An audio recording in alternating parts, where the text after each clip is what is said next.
like to know about your long-term vision for Ward 2.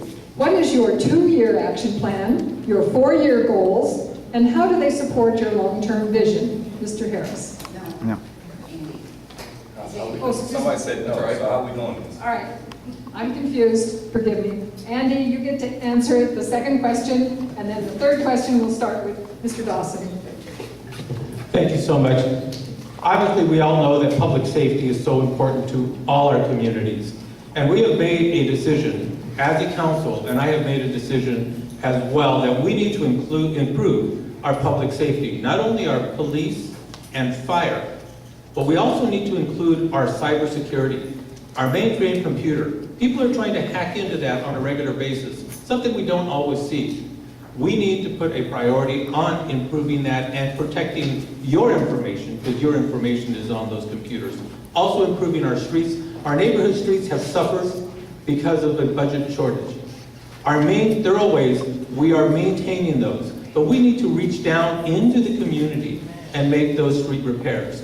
In terms of a 4-year plan, obviously, balancing the budget. Every city has gone through difficult economic times over these past 5 to 7 years. Our economy in the city of Riverside is getting stronger. We're bringing in the right type of businesses that are creating the types of jobs that we are looking for. Thank you. Mr. Dawson. Long-term goals. Long-term goals. I'd like to restore balance between the development community's influence with the city and the community's influence with the city. Right now, I think there's an imbalance where our city council and our city government favors the development community over the people who live and work here and pay the taxes. The perfect example of that is the recent approval of the 2 mega warehouses over by Sycamore Canyon. That community there, when they bought their houses, they saw that they looked and there wasn't plans for mega warehouses. It was all individual businesses.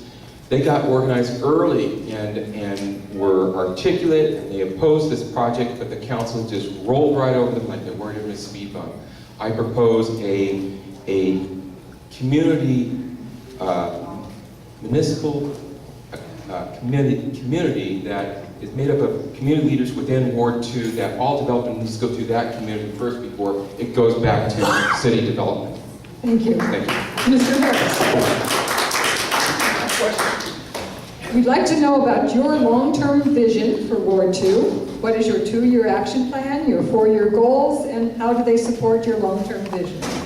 Number one, we're going to deal with these petty crimes that are driving down the quality of living that we so cherish here in Ward 2. We're going to deal with that. I think that we need to be very concerted in knowing that we got to think outside the box. So that's the number one priority on my agenda. Number two, I want us to be transparent and accountable. Us having to pass Measure Z shows that people who are given the confidence of the vote on city council is not watching and maintaining the purse. And it disqualifies you to be a good municipal administrator and you don't know how to budget. How do you bring John Russo aboard and you say that you got an excess of $1 million in the savings, but after an audit it comes back that you're $8 to $10 million short, and you want confidence that you're able to be fiscally trustworthy? That's not going to work. We're going to get balance there. And then lastly, we're going to make sure that with my experience in small business, we don't have an inappropriate amount of growth where to be misappropriating warehouses, but stimulating small business, which is really the heart and soul of our nation. Thank you.